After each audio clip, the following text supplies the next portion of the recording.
नमस्कार, नीलम फॅशन क्रिएशनमध्ये तुम्हा सर्वांचं खूप खूप स्वागत आहे। आजच्या व्हिडिओमध्ये आपण 40 साइज कटोरी ब्लाउजचा डायग्राम जो आहे तो पाहणार आहे। यामध्ये मी तुम्हाला खूप साऱ्या सिक्रेट टिप्स सांगणार आहे जेणेकरून तुमचा ब्लाउज जो आहे तो एकदम परफेक्ट तयार होईल। तर पहा, आपल्याला सर्वात पहिल्यांदा ब्लाउजची उंची घ्यायची असते। तर उंची इथे आपण घेणार आहे 14.5 इंच। तर इथे तुम्ही उंची 15 इंच 15.5 इंच सुद्धा घेऊन शकता। जशी आपल्याकडे कस्टमरच्या ब्लाउजची उंची आलेली आहे त्याप्रमाणे आपल्याला इथं उंची घ्यायची आहे। उंचीमध्ये आपण नेहमी 1 इंच मिक्स करत असतो। पहा, 14.5 इंच उंची आहे, त्यामध्ये मी 1 इंच मिक्स करून 15.5 इंचावरती इथं उंची घेणार आहे। पहा, 15.5 इंच आपलं इथं मार्किंग येत आहे। तर तिथं मी एक खूण करून घेतली 15.5 इंच आणि एक लाईन अशी ओढून घ्यायची। उंची झाल्यानंतर सर्वात पहिल्यांदा आपल्याला काय घ्यायचं आहे, शोल्डर। तर गळ्यानुसार तुम्हाला शोल्डर घ्यायचं आहे। इथे 10 इंच गळा असताना म्हणजे जवळपास पहा 8 ते 10 इंच गळा असतो, त्यावेळेस मी शोल्डर घेते 5.5 इंच। तर इथं शोल्डर सुद्धा मी सांगते म्हणजे तुम्हाला परत कितीही गळा असताना किती घ्यायचं याचं टेन्शन नाही राहणार। म्हणजे कोणताही गळा तुम्ही कटिंग करा, इथे मी तुम्हाला सविस्तरपणे सांगते। 5 ते 7 इंचापर्यंत गळा असेल तर तुम्ही इथं 6 इंच शोल्डर घ्या। आणि याच्या वरती पहा अगदी 1 इंच ते 4 इंचापर्यंत हे बोटनेक येतं। तर शोल्डरचा आपल्याला काय करायचं आहे, निम्मा करायचा आहे। शोल्डर चा निम्मा म्हणजे अंगावरती शोल्डर घ्या तुम्ही आणि त्याच्यावरती किती येते अंगावरती हे पाहून त्याचा निम्मा करून तुम्ही शोल्डर टाकायचं आहे। आणि कॉलर मध्ये शोल्डरचा निम्मा प्लस थांबा, इथे कॉलरचा ब्लाउज असेल त्यावेळेस शोल्डरचा निम्मा।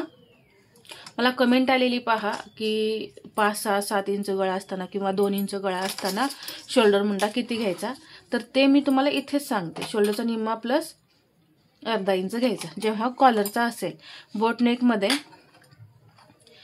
शोल्डरचा निम्माच घ्यायचा, यामध्ये काही मार्जिन मिक्स करायची गरज नाही। 5 ते 6 इंच गळा असेल तेव्हा तुम्ही 7 इंच गळा असेल त्यावेळेस तुम्ही 6 इंच शोल्डर घेऊ शकता। 8 ते 10 इंचापर्यंत मी 5.5 इंच शोल्डर घेते। आणि पहा 12 इंच जेव्हा गळा असेल त्यावेळेस मी 5 इंच शोल्डर घेते। आता इथे पहा शोल्डर मुंडा मी सांगितलं, परंतु प्रत्येकाचा मुंडा आणि मुंडा काढण्याचा आणि मुंड्याला आकार देण्याचा फॉर्म्युला जो आहे तो वेगवेगळा असतो। मी डीप नेकचा फॉर्म्युला जो आहे तुमच्याशी शेअर केलेला आहे।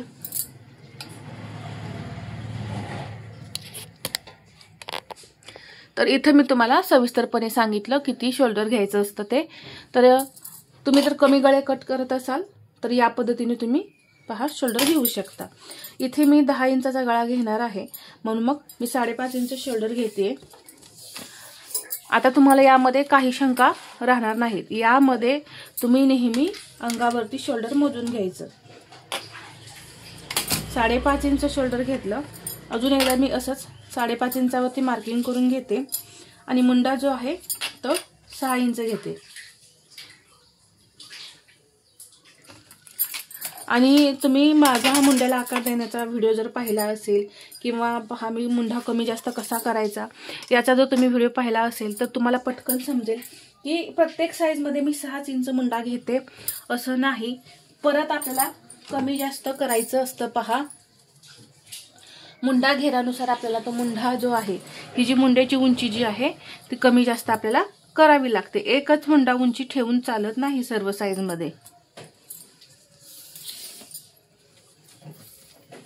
तर लक्षात घ्या, शोल्डर घेतले मी 5.5 इंच आणि मुंडा घेतलेला आहे मी 6। इथे छातीचा चौथा भाग टाकायचा आहे 10 आणि याच्या पुढे हे 1.5 इंच मार्जिन। कंबर आहे 33, त्याचा चौथा भाग 8.25, त्यामध्ये 1 इंच टक्ससाठी 9.25 इंचावरती मार्किंग करून घेऊया आणि हे 1.5 इंच मार्जिन।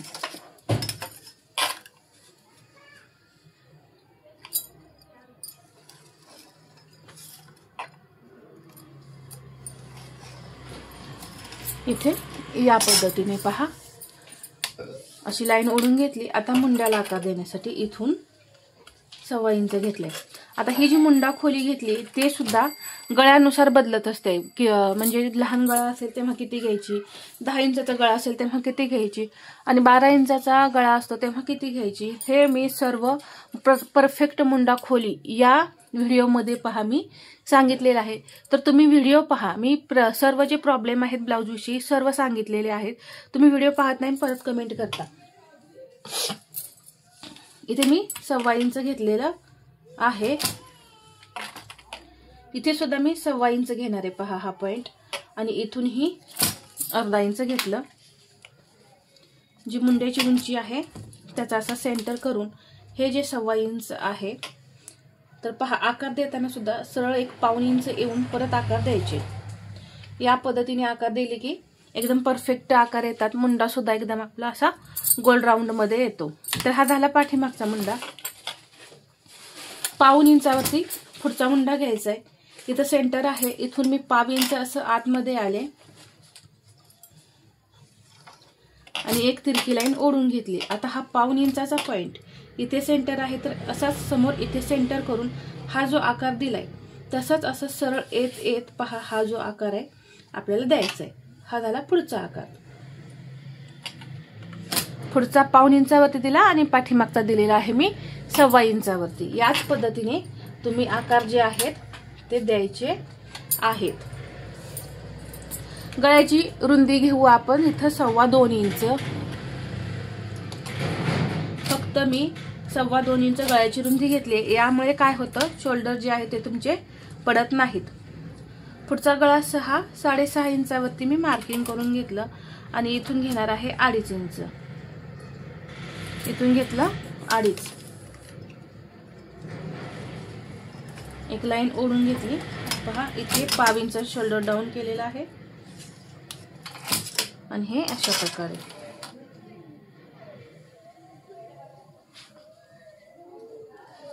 पहा गळ्याला आकार देऊन घेतला। अजून जर तुम्हाला पसरट हवा असेल तर थोडा असा आतून द्या चालेल। जर कोणाला ब्रॉड हवा असेल तरच चेंजेस करा, नाहीतर करू नका। क्रॉसपट्टी 2.5 इंचावरती अजून इथे 2.5 इंचावरती मार्किंग करून पहा सरळ अशी लाईन ओढून घ्यायची। इथे मी ही लाईन ओढून घेतली। 1.25 इंच क्रॉसपट्टीला आकार देण्यासाठी घ्यायचं। इथे असं कटोरीचं मार्किंग करून घेऊ या लाईन वरती 6 इंच। इथून कटोरी घेतली मी 6। इथे सुद्धा असंच 6 इंचावरती मार्किंग करून एक अशी उभी लाईन ओढून घ्यायची। आता इथे गळ्याच्या वरती 1 इंच जायचं इथे असं आणि इथून आपल्याला तिरकी लाईन ओढायची आहे। ज्यांना कटोरीला आकार देता येत नाही, जमत नाहीत, त्यांनी पहा या पद्धतीने आकार द्या। इथे पहा फक्त असा आकार जोडायचा, आपोआप आपली कटोरी जी आहे ती तयार होते आणि एकदम परफेक्ट असा आपला आकार जो आहे तो तयार होतो। तर पहा खूप सोप्या पद्धतीने 40 साइजचा डायग्राम जो आहे तो मी इथं तुम्हाला समजावून सांगितलेला आहे। तर तुम्हाला हा डायग्राम जो आहे तो समजलेलाच असेल। तर अजून काही तुम्हाला शंका यामध्ये वाटत असेल तर तुम्ही मला कमेंटमध्ये विचारा। तर आता आपण कटोरी कशी वाढवायची हे पाहूया। कटोरी वाढवताना आपल्याला इथे घ्यायचं आहे 1/2 इंच। पहा इथे साइड पार्ट जोडला जातो म्हणून इथे आपण 1/2 इंच घ्यायचं आहे। गळ्याजवळ फक्त 1/2 इंच वाढवायचं। तर सर्व साइज मध्ये हे एकच माप असणार आहे, म्हणजे इथे 1/2 इंच आणि इथे 1/2 इंच। आता इथे मात्र कटोरी वाढवताना आपल्याला साइज नुसार कटोरी वाढवायची असते। तर इथे मी 1.5 इंच वाढवणार आहे। 40 साइज आहे, इथे आपण 1.5 इंच घेऊ। पहा कटोरीला पट सुद्धा आपल्या परफेक्ट हवाय आणि कटोरी सुद्धा खूप पसरट नकोय। आणि हेवी साइज मध्ये पहा तुम्हाला कटोरी वाढवताना प्रॉब्लेम येतो, म्हणजे जास्त पसरट होते। तर तुम्ही या पद्धतीने वाढवायची आहे। इथून हा आकार जो आहे तो असा इथे मी जोडला आणि इथूनही हे असं जोडून घ्यायचं। पहा आता हे अंतर जे आहे ते मी आधी मोजून घेते. किती आलेलं आहे 5.5. इथूनही 5.5 वरती असं मार्किंग करून घ्यायचं. इथं 5.5 इंच आले.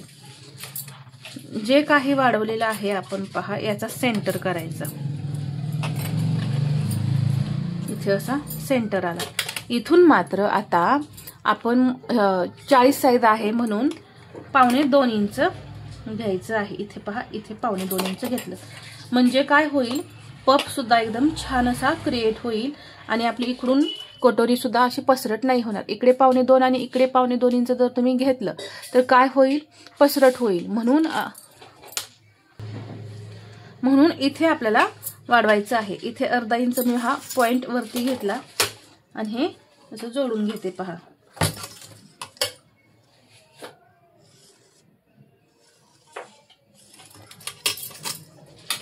तर तुम्ही इथे पाहू शकता 40 साईजची कटोरी असून सुद्धा कुठेही पसरट वगैरे आपली ही कटोरी दिसत नाही. आता आपल्याला टक्स द्यायचंय. तर पहा इकडे दोन्हीकडे आपल्याला मार्जिन सोडायचंय. हुकाय पट्टीसाठी या साईडला आणि इकडे साईड पार्ट जोडतो. मूळ कटोरी कितीची होती आपली 6 इंचाची. तर ती इथे घ्यायची 3, इकडे 3 आणि इकडे 3 झाली टोटल 6 इंच. तर टक्स किती येतोय पहा 1.25 आणि इकडून ही पहा 1.25 इंच असा हा आपला टक्स येतोय. 1.5 इंच जरी वाढवलेलं असलं तरी आपण इथे पहा हा भाग जो आहे तो वाढवल्यामुळे आपला टक्स जो आहे तो 1.25 इंच भरला. यामुळे काय होईल, पफ सुद्धा एकदम छान असा क्रिएट होईल. 3 इंच टक्स घेतलाय. आता 1.25 इंच टक्स घेतल्यामुळे तुम्हाला कटोरीचा टक्स जो आहे त्याला टोक आल्यासारखं दिसेल. म्हणून तुम्ही काय करायचंय, टक्स देताना